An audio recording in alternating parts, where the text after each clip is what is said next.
Hello everyone, welcome two times coaching. तो आज ये डीआई की आप लोगों का 50 नंबर का लेक्चर होगा और इसमें हम लोग पढ़ रहे थे टेबल डीआई। ठीक है, टेबल डीआई के अंदर भी हमने कई तरीके की डीआई देखी, लगभग 90 डीआई कर चुके हैं हम लोग, 90 क्वेश्चन कर चुके हैं। डीआई तो हमने अभी कम ही किया होगा। तो इसको शुरू करते हैं। आज हम लोग करना था 90 से 94 वाला क्वेश्चन, इससे पहले वाला किए थे। कभी भी कोई डीआई अगर आपको स्टार्ट करनी है तो सबसे पहले हम पढ़ेंगे इसके डिस्क्रिप्शन को, कि क्या है इसके डिस्क्रिप्शन। डिस्क्रिप्शन के बारे में अगर देखें हम लोग, ठीक है, डिस्क्रिप्शन के बारे में देखें अगर,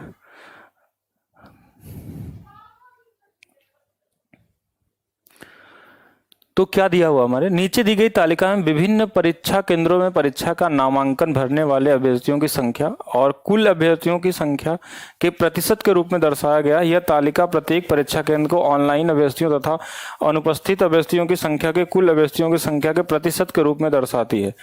और जो कुल हमारे पास अभ्यर्थी हैं वो हमारे पास कुछ दिया है 12, और हमारे पास कितना है, लगभग 1,20,000 के आसपास।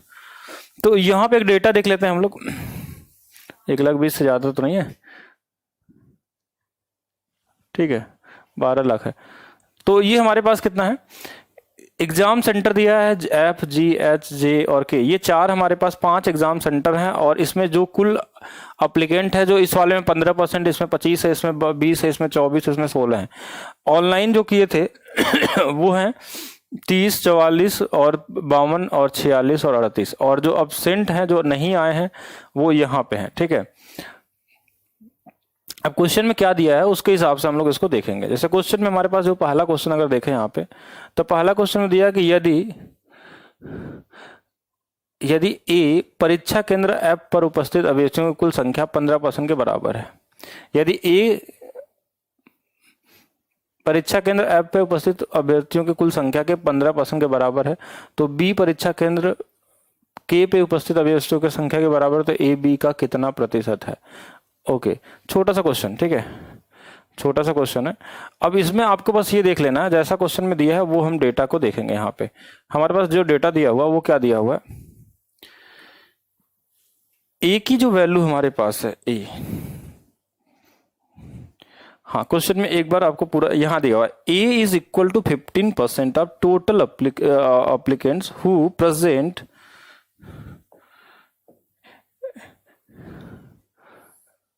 देखिए बहुत कॉमन सा क्वेश्चन होता है ये सब। थोड़ा सा यहाँ पे हमारा क्वेश्चन क्या हो रहा है कि ऊपर नीचे हो जा रहा है, जिसके वजह से हमको 2 बार इसको पढ़ना पड़ जा रहा है। तो यहाँ पे एक बार समझिए, क्वेश्चन नंबर 1 में क्या दिया कि हमारे पास जो ए है, यदि ए की मैं बात करूं, ए के बारे में अगर निकालना है तो ए के लिए हमको क्या करना पड़ेगा, ए के लिए हमको क्या करना पड़ेगा, जो परीक्षा केंद्र ऐप पे है उपस्थित अभ्यर्थियों के कुल संख्या के 15% के बराबर है, और बी जो है परीक्षा केंद्र के पे उपस्थित अभ्यर्थियों के बराबर है। ठीक है, और जो ए है वो ऐप पे उपस्थित कुल अभ्यर्थियों के 15% है। मतलब जो हमारे पास टोटल थे वो 12 लाख थे। ठीक है, ये, हाँ, ये हमारे पास डेटा दिया हुआ था। अब इसमें जो हमारे पास जो होंगे, ए ऐप के साथ है, बी के साथ है। ठीक है, बस इतना ही समझ याद रखिएगा। उसके बाद तो हम क्वेश्चन यहां से लगा देंगे डेटा के हिसाब से।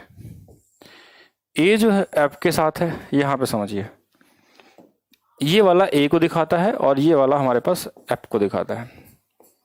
ठीक है, ए ऐप के साथ है और ये बी जो है हमारे पास वो के साथ है। तो ए पे जो हमारे पास है वो 15% है, और ये वाला हमारे पास क्या है, 16% है, ऐसा कहना चाह रहा है।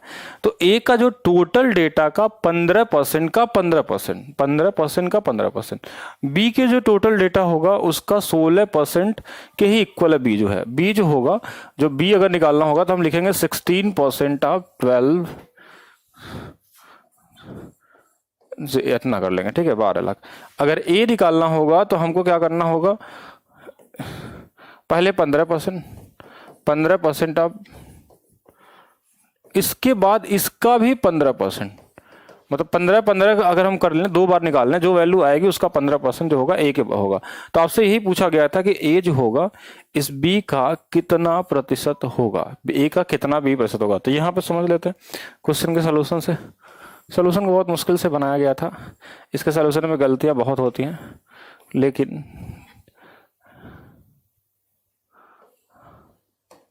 हाँ, यहाँ पे देखिएगा, अगर ये पूरा डेटा है तो इसका 15%, इंटू में 64 गुणे में 15, मैंने बोला था ना 15 यहाँ पे 2 बार आ जाएगा हमारे पास। यहाँ पे ये 16 है और ये वाला हमारे पास कितना दिया 80। अब ये 64 80 क्या है, ये डाउट आपके पास आएगा कि 64 और 80 क्या होगा। तो क्वेश्चन को ध्यान से जब पढ़ेंगे तो आपको क्लियर हो जाएगा। यहाँ पे अगर क्वेश्चन को ध्यान से देखेंगे तो आपको क्लियर हो जाएगा। क्या दिया क्वेश्चन में कि यदि ए परीक्षा केंद्र ऐप पे उपस्थित अभ्यर्थियों की कुल संख्या के 15% के बराबर है उपस्थित अभ्यर्थियों के कुल का 15% है, और बी परीक्षा केंद्र पे उपस्थित अभ्यर्थियों के बराबर है। अच्छा, ये तो पूरा उसके बराबर है, तो ये इसका कितना प्रतिशत होगा।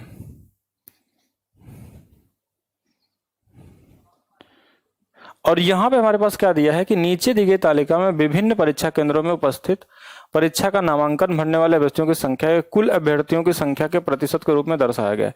यदि तालिका प्रत्येक परीक्षा केंद्र के ऑनलाइन अभ्यर्थियों की अनुपस्थित अभ्यर्थियों की संख्या को कुल अभ्यर्थियों की संख्या के प्रतिशत के रूप में दर्शाती है, ठीक है। तो यहाँ कुल हमारे पास था और ये वाले हमारे पास थे क्या, अनुपस्थित वाले थे। तो देखिए हम क्या करेंगे, हम एक चीज समझेंगे हम लोग कि परीक्षा केंद्र पे अगर मान लीजिए 15% लोग हैं जो कुल हैं कि 15% आएंगे, ध्यान समझिएगा, यहाँ पे थोड़ा सा कंफ्यूज कर देता है डेटा, अगर नहीं सही से पढ़ेंगे ना तो गलत हो जाएगा।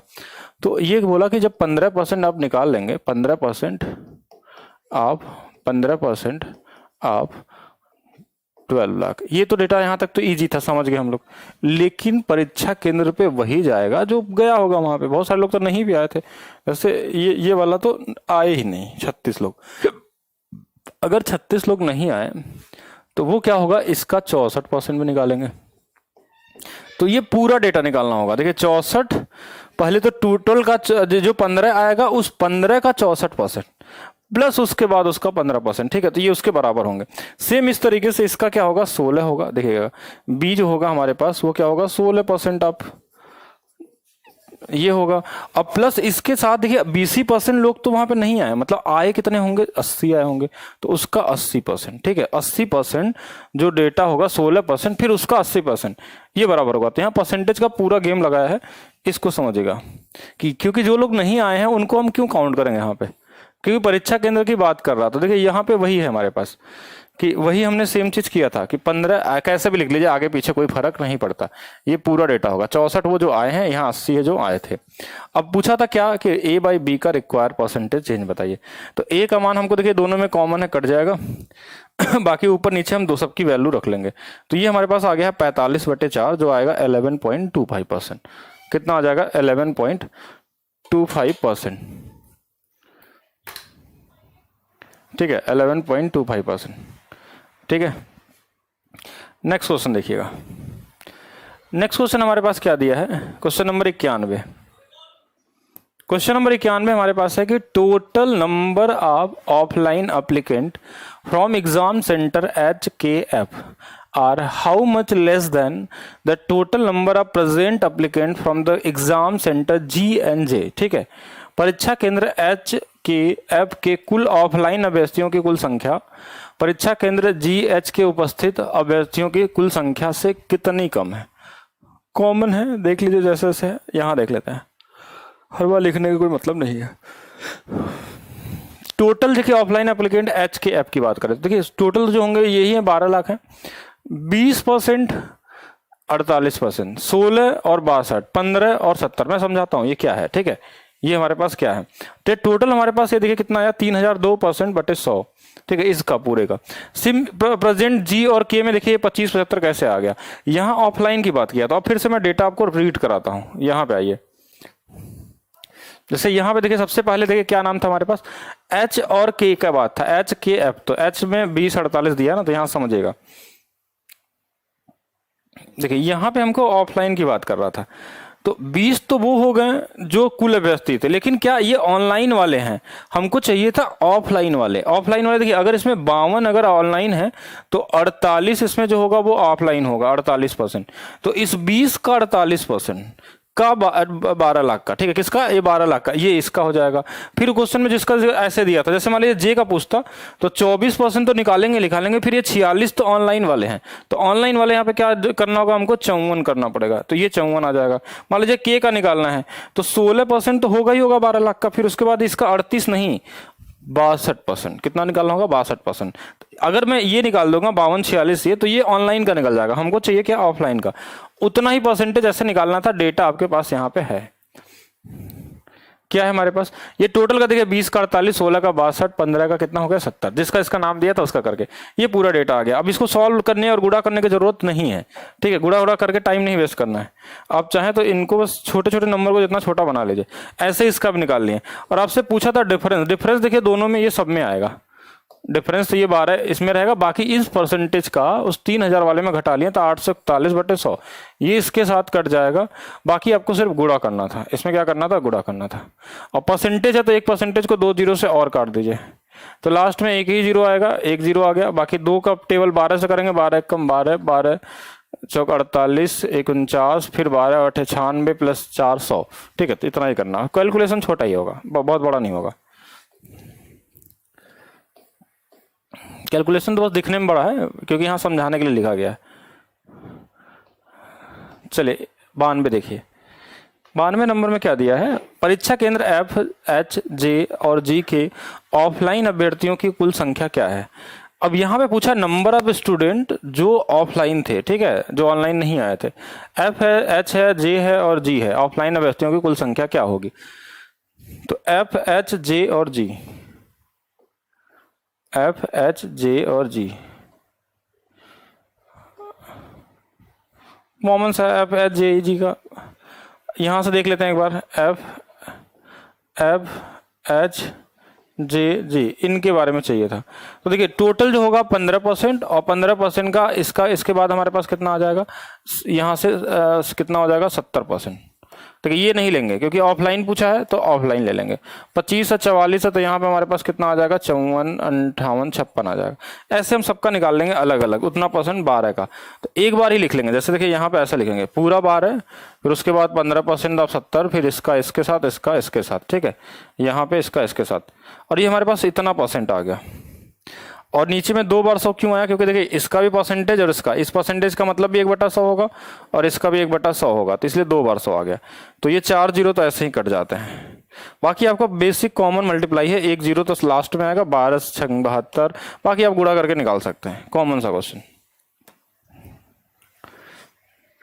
अब किसी को लगता है कि ये भी गुणा नहीं कर सकता, देखिए 15 7 105, 48 दूना 96, कुछ ऐसा खास नहीं है, ठीक है। 24 है, 54 है, ऐसे गुणा करिएगा 24 और 54। तो एन को कैसे करेंगे, इसका पूरा यूज वैदिक मैथ्स के साथ करिए। ये 16, ये वाला हमारे पास कितना है 10, और ये वाला 8 और 20 28, तो ये वाला 6 हो जाएगा, ये वाला 9 हो जाएगा, ये वाला 2 हो जाएगा, ये वाला 1 हो जाएगा, 1256। तो ये चीजें वैदिक मैथ्स में आपको सिखाई गई हैं, ठीक है, कैसे मल्टीप्लाई करते हैं। 93 नंबर, आइए 93 नंबर के क्वेश्चन को देखते हैं। मतलब अब आपको लगाने आ गया है, अब आपको सिर्फ क्या करना है, कैलकुलेशन पे स्ट्रांग बनाना है। परीक्षा केंद्र के से कुल उपस्थित अभ्यर्थियों की संख्या का परीक्षा केंद्र जे से कुल ऑफलाइन अभ्यर्थियों की संख्या का अनुपात। देखिए के कुल उपस्थित वाले जो होंगे, जो आए होंगे, अवेलेबल होंगे उनका, और जेड के कुल ऑफलाइन अभ्यर्थियों की संख्या का अनुपात, के और जेड का, के और जेड का। के में जो नहीं आएंगे उनकी बात, के में देखिए कौन नहीं आया है, के में जो हमारे पास जो नहीं आया है, नहीं आया मतलब 16% तो थे ही, और जो नहीं आए हैं इनटू में, ये देखिए ये ऑनलाइन में नहीं आए, मतलब यहाँ वाले हैं 20%। इनका अनुपात निकालना था इस जे के साथ जो 24% है, इनटू में इसके साथ ये 46 ऑनलाइन वाले, तो ऑनलाइन वाले क्या हो जाएगा यहाँ पे 46 हो जाएगा इनटू में। बाकी इनको सॉल्व कर लीजिए, 8 से 2 बार, 8 से 3 बार, 40 बार, और ये कितना था हमारे पास 46, जो भी आ जाएगा ये कुछ ऐसा बन जाएगा। देख लेते हैं अभी यहाँ पे 93।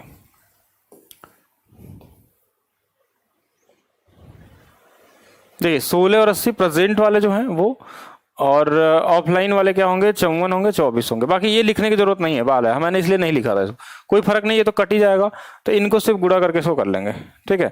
8 से 3 बार, 8 से 4 बार, बाकी जो कटे काट लीजिए, नहीं तो ऐसा लिख लीजिए।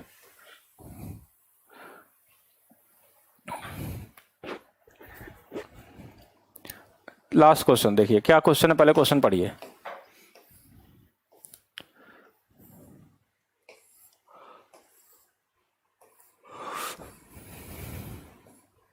लास्ट क्वेश्चन देखिए क्या है, परीक्षा केंद्र एच और जी को मिलाकर उपस्थित अभ्यर्थियों की कुल संख्या, कितने लोग उपस्थित हैं उनकी संख्या निकालनी।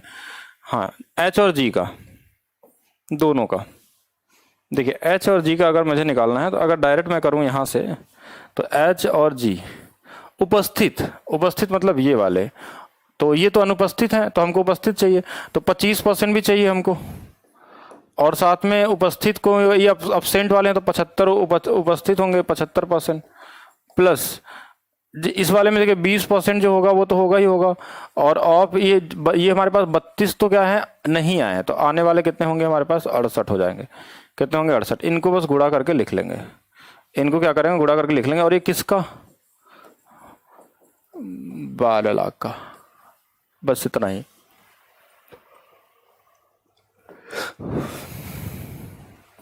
एक बार दिखा भी देते हैं कैलकुलेशन इसका। देखिए वही मैंने लिखा था, 20, 68, 25 और 75, ये 3200 इतना आ गया। ये इसके साथ चला गया, बाकी गुणा करना है, एक जीरो इधर और 12 25 60, एक जीरो और बाकी गुणा करना है, 12 का मल्टीप्लाई करना इजी है। नेक्स्ट देख लेते हैं। यहाँ से आपका शुरू होता है मिसिंग डीआई, थोड़ा ध्यान से देखिएगा। निम्नलिखित तालिका में फोन हेडसेट के निर्माण अवधि के अनुसार ब्रांड स्वामित्व दिखाती है। तो ब्रांड ABCDE है, 5 ब्रांड है। The following table shows the age wise brand ownership, age wise brand ownership of mobile phone handset. A brand है 1 ईयर ओल्ड, 15% लोग रखते हैं। 1 से 2 साल के बीच वाले जो है 45% हैं। 2 से 5 वाले 4 हैं। मोर देन 5 ईयर ओल्ड जो है वो मिसिंग है, इसका डेटा नहीं दिया है, इसका डेटा यहाँ पे नहीं भर दिया गया है। बी के हैं जो ये परसेंटेज है, कितने लोग कितना यूज करते हैं उसको। अब क्वेश्चन के हिसाब से आप देखेंगे, if the total of 5000 C mobile phone sets are sold, अच्छा ये क्वेश्चन ही है, okay. If total 5000 C mobile phone sets are sold till date, then how many are more than 1 year old. अगर अभी तक कुल 5000 सेट बेचे गए होंगे तो कितने सेट ऐसे हैं, हाँ कितने सेट ऐसे हैं,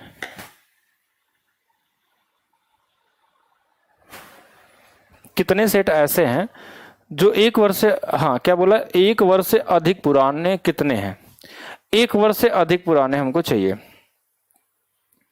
तो हम सी की बात करते हैं। 1 ईयर ओल्ड ये वाला हो गया, 1 वर्ष से 2 वर्ष के बीच वाला ये वाला हो गया, ये वाला भी हो गया। देखिए 1 वर्ष से अधिक की बात करें, हम 1 वर्ष से अधिक बोला था ना, तो इसको छोड़ देंगे। ये भी 1 वर्ष से अधिक होगा, ये भी 1 वर्ष से अधिक होगा, ये भी 1 वर्ष से, तो 70, 10, 80, 10, 90, कितना परसेंट होगा ये, 90% हो जाएगा। तो ये 90% हमको निकालना है, किसका, 90% निकालना है, किसका, 5000 का। तो ये हमारे पास आ जाएगा 4500। कॉमन सा क्वेश्चन है। क्वेश्चन में ये था कि जो सी वाली कंपनी का मोबाइल है हमारे पास, यानी कि the mobile phone sets are sold till date, then how many are more than 1 year old, 1 साल से ज्यादा वाला, ठीक है, जो जिसकी उम्र 1 साल से ज्यादा है, अगर 5000 टोटल सेल किया गया है तो कितने होंगे। अगर 5000 है 90% होगा, क्योंकि देखिए ये क्या दिया, 1 ईयर ओल्ड, ये 1 to 2 है, ये 2 to 5 है, ये क्या है, मोर देन 5 है। तो यहाँ पे क्या हो जाएगा हमारे पास, ये वाला छोड़ देंगे सिर्फ, कौन सा वाला, जो 1 ईयर ओल्ड है। मोर देन 1 ईयर मतलब कोई भी हो सकता है, वो 5 वाले हैं, 2 वाले हो, तो ये देखिए 10, 10 एंड 70, 19% ऑफ 5000, 9 गुणे 5, 45, सीधा सीधा इतना ही होगा।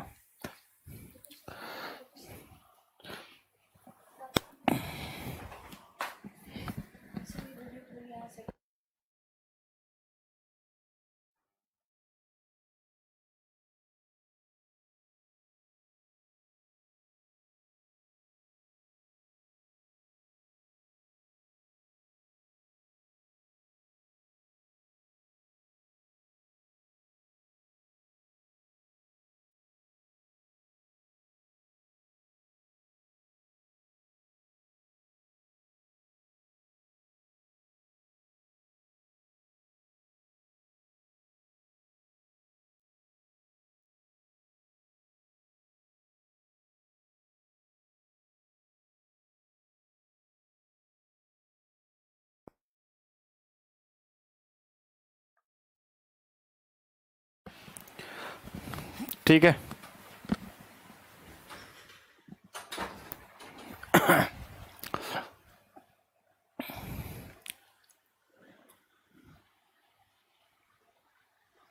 चला जाए आगे, नेक्स्ट क्वेश्चन पे चलते हैं।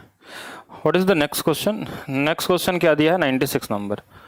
अच्छा, एक ही क्वेश्चन था इसमें, इस वाले डेटा में एक ही क्वेश्चन था। नेक्स्ट क्वेश्चन के लिए नेक्स्ट ग्राफ हमारे पास, निम्न तालिका में 2016 से 19 तक एक संगठन के विभिन्न विभागों में काम करने वाले कर्मचारियों की संख्या को दर्शाती है। 16, 17, 18, 19 4 साल है। प्रोडक्शन में कितने काम करते हैं, मार्केटिंग में कितने करते हैं, कॉर्पोरेट वाले कितने लोग हैं, ठीक है, कॉर्पोरेट वाले कितने लोग हैं, रिसर्च वाले कितने लोग हैं, इन सब के बारे में दिया गया है। संगठन में काम करने वाले कर्मचारियों की अधिकतम संख्या किस वर्ष में थी? अब आपको निकालना है संगठन में काम करने वाले कर्मचारी, in which year the were maximum number of employ working in the organization. तो कौन से साल में सबसे ज्यादा काम किए थे, इसको जोड़ के निकाल सकते हैं बहुत कॉमन तरीके से। देखिए 5 1 6, 6 1 7 और 7 5 2 7 1 8, 8 850 हो गया यहाँ पे लगभग, पूरा नहीं हम कर रहे, जहाँ ज्यादा नजदीक आएगा उसको हम लोग देख लें। तो 9 1 10 1 11, तो ये वाला हटा देते हैं, ये वाला हमारे पास कितना आ गया कि 9 1 10 10 और 1 11, 11 1 12, 12 1 13, 1300 के आसपास है। ये पूरा जोड़ नहीं रहे एग्जैक्ट वैल्यू, 1000, 1100, 1200 और ये भी 1300 से ज़्यादा है, ये 1300 ज़्यादा, इसको भी हटा दीजिए। 1010, 150, मतलब ये हो जाएगा हमारे पास 1160, 1160 और ये हो जाएगा 1200, 1300, 1375। तो जो सबसे ज्यादा होगा उसको निकाल सकते हैं जोड़ के इसमें, ठीक है। तो जो हमारे पास एग्जैक्ट वैल्यू भी निकाल के यहाँ से देख सकते हैं। तो कौन सी ईयर में हमको दिख रहा था? 2019 वाला, ठीक है। बाकी अब ऐड कर लेंगे एक बार उसको पूरा तरीके से, वो ज्यादा बेहतर होगा। अच्छा, हर के लिए अलग अलग DI है क्या इसमें? तो सबसे लास्ट वाले में देखिए सबसे ज्यादा आया था, ठीक है, वही मैं बता रहा था। अप्रोक्स देख लिए थे हमने 97 से 99, 97 से 99।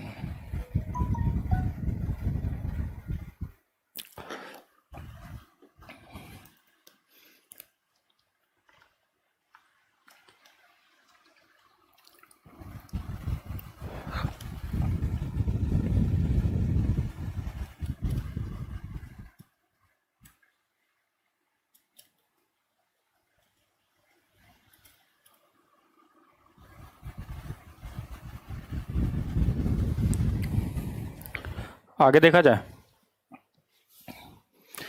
The following table shows the income for the particular month together with their source in respect of 5 employee A, B, C, D, E। निम्न तालिका में 5 कर्मचारी A, B, C, D, E के संबंध में एक विशेष महीने के लिए अन्य अपने स्रोत के साथ दिखाती है। A, B, C, D क्या है हमारे पास? 5 अलग अलग हमारे पास क्या है? एम्प्लॉई हैं। इनकी सैलरी है 52, 48, 42, 31 समथिंग है। ओवर टाइम है, एरियर है, बोनस है, मिसलेनियस इनकम एंड टोटल। ऐसे क्वेश्चन आपको SSC में भी मिल जाते हैं, ठीक है। कितने कर्मचारियों को सभी कर्मचारियों द्वारा प्राप्त की गई औसत बकाया राशि की तुलना में अधिक बकाया राशि मिली?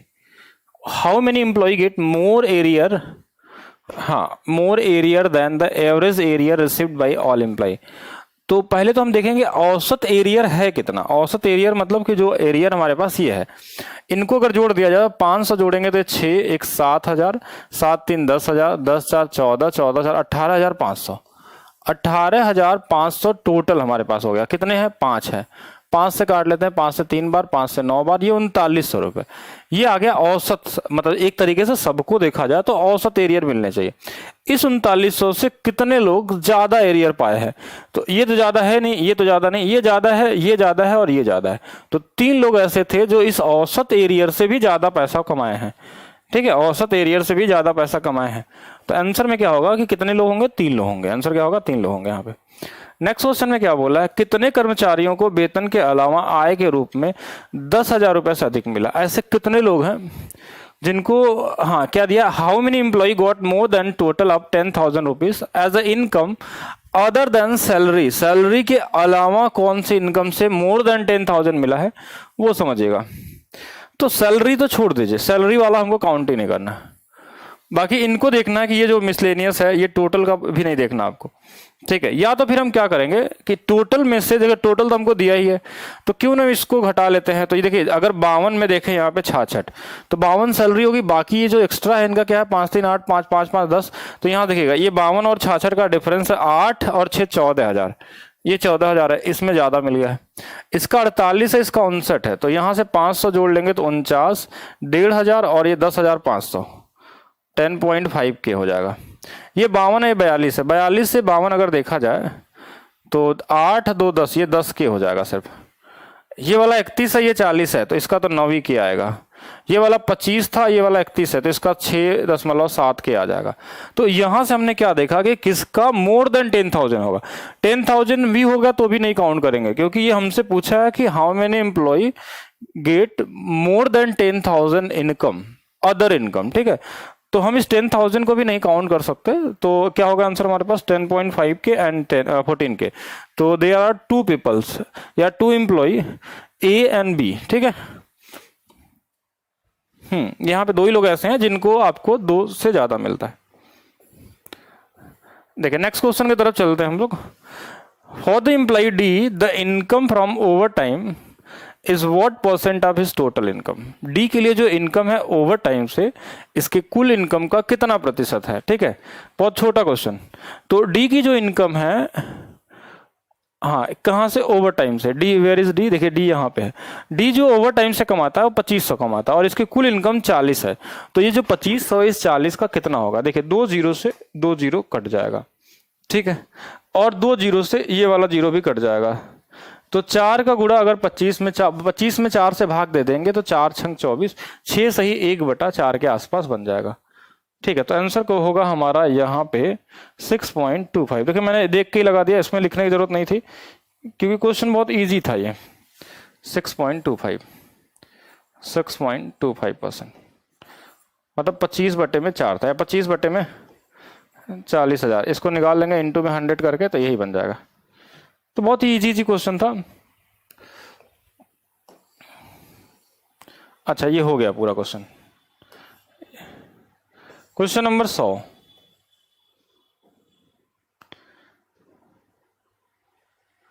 नेक्स्ट डीआई की और डिस्कस करते हैं हम लोग, ठीक है। नेक्स्ट डीआई जो हमारे पास है कि तालिका में दर्शाए गए वर्षों में किसी कंपनी के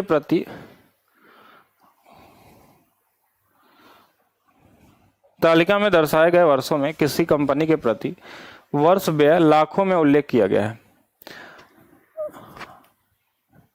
आइटम एक्सपेंडिचर इन 1998, 1999, 2000, 2001 एंड 2002।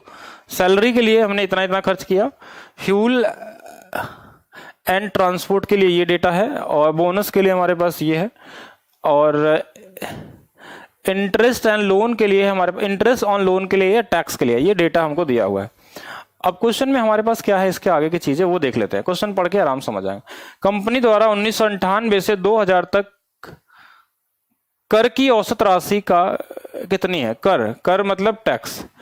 तो टैक्स देखिए हमारे पास यहाँ पे है, टैक्स हमारे पास यहाँ है 98 से 2002, यानी ये पूरे की औसत राशि। तो इन सभी का औसत निकालना है। किसका औसत निकालना है, 83, 108, 74, 88 प्लस 98, इन सभी को जोड़ लेना है। और जोड़ के इनमें कितने से भाग दे देंगे, 5 से। किससे भाग दे देंगे, 5 से। बस इतना ही करना, और कुछ भी नहीं, ठीक है। या तो 5 से भाग देकर जोड़ लीजिए, या भाग जोड़ के 5 से भाग दे दीजिए, दोनों का मतलब एक ही है।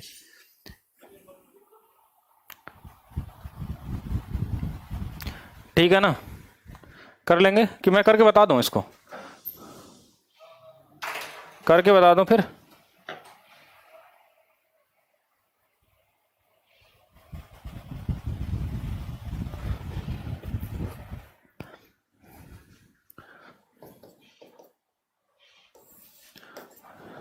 सोलह 10.6, 108, 5 दूना 10, 20, 5 दूना 10, 8 है ना, तो 5 एकम 5, 13 हो जाएगा। 5 14.8, 5 17.3, 5 19.3। तो जोड़ लेते हैं इनको सब। 3 3 8 13 14, लगभग 16 20 36, इनको जोड़ लें तो ये हमारे पास हो जाएगा 30 20 50 50 20 70 10 87 88 के आसपास आ जाएगा। तो हमारे पास जो आ रहा है वो सबसे नज़दीकी जो दिख रहा है वो 88 दिख रहा है। ठीक है, मैंने पूरा एग्जैक्ट कैलकुलेशन नहीं किया, डायरेक्ट ऐसे लगा दिया आपके लिए। देखिए नेक्स्ट क्वेश्चन है, कंपनी द्वारा 1998 से 2000 तक ऋण पे ब्याज की औसत राशि क्या थी? What is the average amount on interest on loan which is company paid during the period of from 1998 to 2002? तो ये आपको पूछा गया है इसमें कि कितनी धनराशि जो थी इन्होंने इंटरेस्ट पे लिया है, इंटरेस्ट और लोन के इंटरेस्ट के लिए कितना खर्च किया है, ये पूरा ऐड करके बताना है इनको, ये कॉमन सा है। तो देखिए क्या है हमारे पास, इन 1998 जो लोन पे इंटरेस्ट था हमारा वो 23.4 था, 23.4। तो इनको सिर्फ ऐड ही करके जाना। देखिए ऐड करने का तरीका क्या होता है कि क्या इस तरीके से ऐड करेंगे, नॉर्मली नहीं, इधर से जोड़िए, उल्टा जोड़ा करिए हमेशा। 3 2 5 4 9 3 12 4 16, ये 16 हो गया है। फिर इसको जोड़िए, 3 2 5 1 6 6 12 12 9 21, और 21 है तो इसके आगे कोई डिजिट नहीं है, तो इसमें हम क्या करेंगे कि 21 और जोड़ लेंगे, तो ये हमारे पास आ जाएगा 1 8 1। ठीक है, बाकी पॉइंट वाला जो डेटा है उसको देख लीजिए, जैसे 5 4 9 15 19 23। ठीक है, अगर ये 2 डिजिट में आ गया तो कोई दिक्कत नहीं, ऐसा हो जाएगा। अब यहां से हम क्या कर सकते हैं, ये पूरा पैसे को बस जोड़ के लिखना था हमको। अच्छा, औसत बोला था तो उसमें 5 से भाग दे दीजिए। 181 जो हमारे पास आया था, कुछ ऐसे ही आया था ना, 181 गया था, 5 से बजाएंगे, 5 तो यहाँ 15, यहाँ से 3 और बजाय 5 36, तो 36 समथिंग आ जाएगा। ठीक है, भाग देके अपन निकाल सकते हैं। ये दूसरा क्वेश्चन होगा इसके। ठीक है, ये 2 क्वेश्चन थे। नेक्स्ट क्वेश्चन है 102 से 105। अब ये क्या डी आई है हमारे पास, कहीं इसका डेटा इधर भी है क्या? हाँ, इसका डेटा इधर से, और ये है डबल डी आई। ठीक है, टेबल की जो डबल डी आई होती है ना, बहुत ही कंफ्यूजन वाला होता है, इसके लिए आपको बहुत अच्छे से समझना पड़ेगा क्या है यहाँ पे। तो सबसे पहले क्या दिया हुआ हमारे पास, sector wise composition of India export in percentage term in year 1998 to 2003। तो सेक्शन जो हमारे पास है वो है 99 0 01 02 और हमारे पास 03, मतलब ये हमारे पास ईयर की बात है। एग्रीकल्चर में जो हमने किया है एक्सपोर्ट वो 17.9 है, और हमने जो 2000 में किया है, या फिर हमने देखिए एग्रीकल्चर एंड एलाइड है यहाँ पे, और हमारे पास ओरियस एंड मिनरल है, ये सब टॉपिक दिए हुए हैं यहाँ पे। पेट्रोलियम है, मैन्युफैक्चरिंग है, एंड अदर प्रोडक्ट भी हैं कुछ यहाँ पे, और कुछ चीजें हमको अलग से दिया होगा। देखिए कि product wise composition of export of the manufacture good sector in percentage terms in year. देखिए अगर उस परसेंटेज में देखिए, अगर हम बात करें तो ये हमारे पास क्या है कि लेदर प्रोडक्ट है, ये हमारे पास क्या है, केमिकल प्रोडक्ट है, इंजीनियरिंग वाले हैं, टेक्सटाइल वाले हैं, रेडीमेड है, गारमेंट्स है, जेम्स है, ज्वेलरी है, अदर ये जितने भी हैं इन सबके परसेंटेज में भी दिया हुआ हमारे पास। अब इसमें क्वेश्चन में क्या दिया है कि 1998 से 1999 में से लेकर 2002 से 3 तक भारत में पेट्रोलियम और क्रूड ऑयल जो होता है उसका उत्पादन में कितने प्रतिशत की वृद्धि हुई है। हाँ, उत्पादन में कितने प्रतिशत की वृद्धि हुई, बस इसको कॉमन तरीके से लगाइए। देखिए जो डेटा दिया है, देखिए the given table tell us about the export India but does not specify the production therefore output of petroleum of crude oil not be specified, मतलब यहाँ हम नहीं निकाल सकते। ठीक है, तो यहाँ देखिए क्वेश्चन को एक बार ध्यान से पढ़िए, तभी आप डिसाइड कर पाएंगे आंसर इसका क्या होगा कि डेटा कम है कि नहीं है। कि देखिए ये डेटा दिया है कि इतना ईयर से इतना ईयर तक भारत में पेट्रोलियम क्रूड ऑयल का उत्पादन कितने प्रतिशत बढ़ा, तो प्रोडक्शन के बारे में तो दिया नहीं है, ये हमारे पास क्या दिया, एक्सपोर्ट के बारे में दिया है। हाँ, इंपोर्ट एक्सपोर्ट के बारे में दिया है, तो इंपोर्ट एक्सपोर्ट से आप प्रोडक्शन के बारे में नहीं डिसाइड कर सकते हैं। तो ये क्या होगा हमारा, इसका आंसर CND होगा। क्या होगा हमारे पास, CND रूल होगा। ठीक है,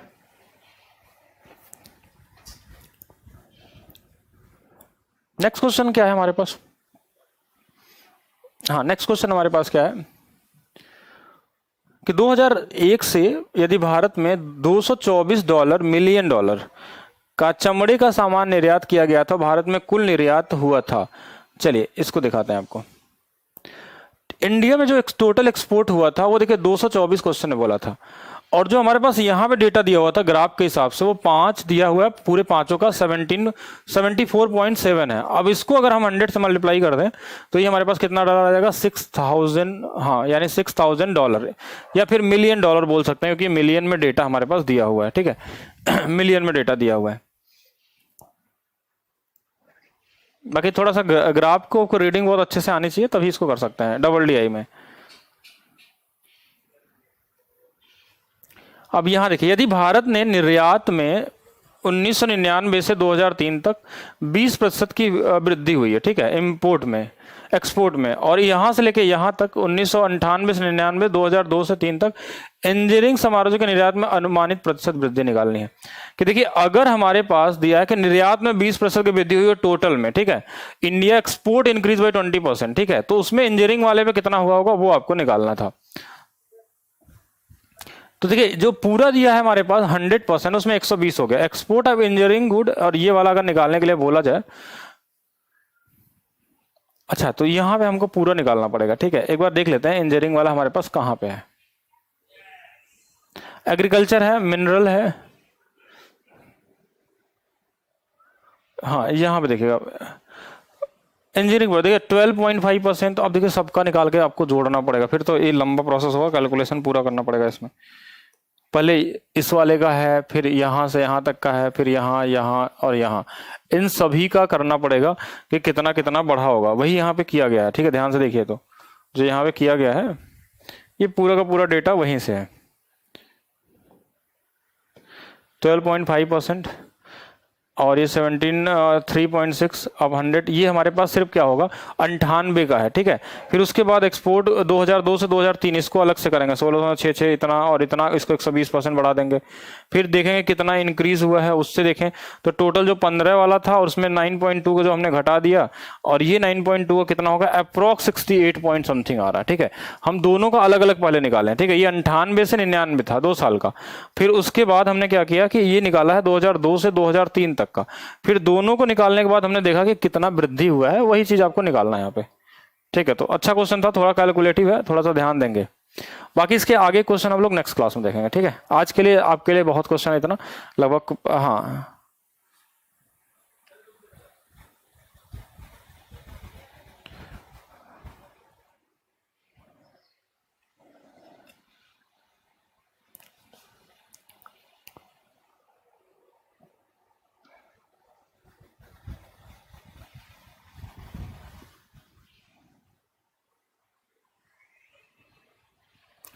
ठीक है।